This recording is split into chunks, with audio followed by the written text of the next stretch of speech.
6. 隆裕太后与清帝退位 The Yao and Shun among women and breaking the historical cycle. 女中尧舜与历史周期率突破 Empress Dowager Longyu's decision for abdication, acclaimed as the worthiest woman ruler. 以隆裕太后定策退位，中外共誉女中尧舜。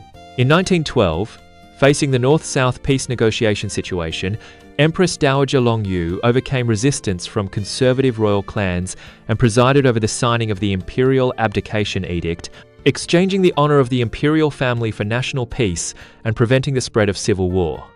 This move won unanimous praise from court, public, and international public opinion. The title Yao and Shun among women became the most authoritative historical evaluation at that time. 2. International acclaim in the New York Times. The wisest regent woman in the East. 2. 纽约时报国际评价，东方最贤明的摄政女性。In a front-page editorial on February 13, 1912年, the New York Times 评论, At the collapse of her empire, the Qing Empress Dowager chose peaceful abdication rather than mutual destruction, showing rare political rationality and benevolence as an Eastern ruler, avoiding a prolonged civil war. She can be called the wisest female ruler in the Eastern world. 3. Preferential treatment conditions for the Qing imperial house. The first peaceful ending of a unified dynasty, 清室优待条件，大一统王朝首次和平善终。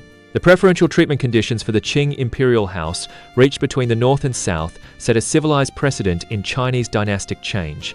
The abdicated emperor retained his title, the republican government treated him with courtesy, annual funds were allocated, imperial private property was protected, ancestral temples and mausoleums were permanently worshipped, Manchus, Mongols, Hui, and Tibetans were equal. This arrangement completely broke the historical cycle of slaughtering imperial clans and bloodshed in the palace since the Qin and Han dynasties, achieving the first bloodless abdication and peaceful ending of a unified dynasty. 4.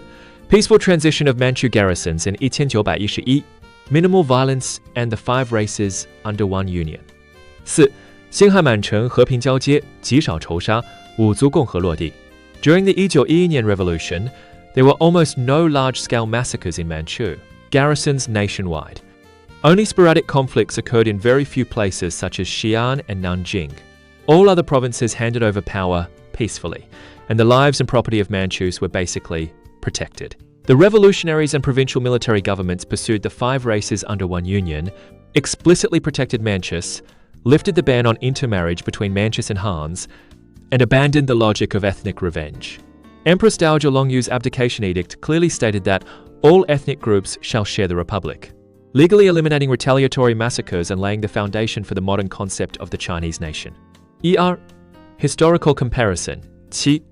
历史对照 The tragic massacre of Manchu garrisons in the Taiping Heavenly Kingdom, 太平天国满城屠戮的惨烈对比 1. Taiping massacres of Manchus A. Historical tragedy of ethnic retaliation 1. 太平军屠满，种族性报复的历史惨剧。The Taiping Heavenly Kingdom adopted slogans such as overthrow the Qing and restore the Ming and exterminate the barbarians, carrying out systematic massacres of Manchu garrisons. After capturing Wuchang, Nanjing, Hangzhou, Jingzhou, and other cities, soldiers and civilians, the elderly and children were all killed. The entire Manchu population in Nanjing was nearly wiped out. This was one of the worst ethnic violent incidents in modern Chinese history, greatly intensifying Manchu Han antagonism. 2. 从屠城到共和，60年文明跃迁。From the Taiping ethnic massacres to the 1,911 revolutions, 5 races under one union, preferential treatment of the Qing court, and peaceful transition of Manchu, GARRSONS. China completed a civilizational leap from ethnic revenge to the construction of a modern nation-state in 60 years. Conclusion to Volume 7介语 This volume concludes the history of the late Qing through 3 main threads: diplomatic decline, institutional self-help, and a peaceful dynastic ending. Unequal treaties and financial colonialism dragged China into the semi-colonial abyss with fully fragmented sovereignty. The late Qing new policies were earnest modernization reforms. Provincial consultative bureaus restructured. Supervision and commercial taxes eased public burdens. Yet, due to Tocqueville's paradox and excessively rapid progress, they triggered the revolution. EMPRESSDOW.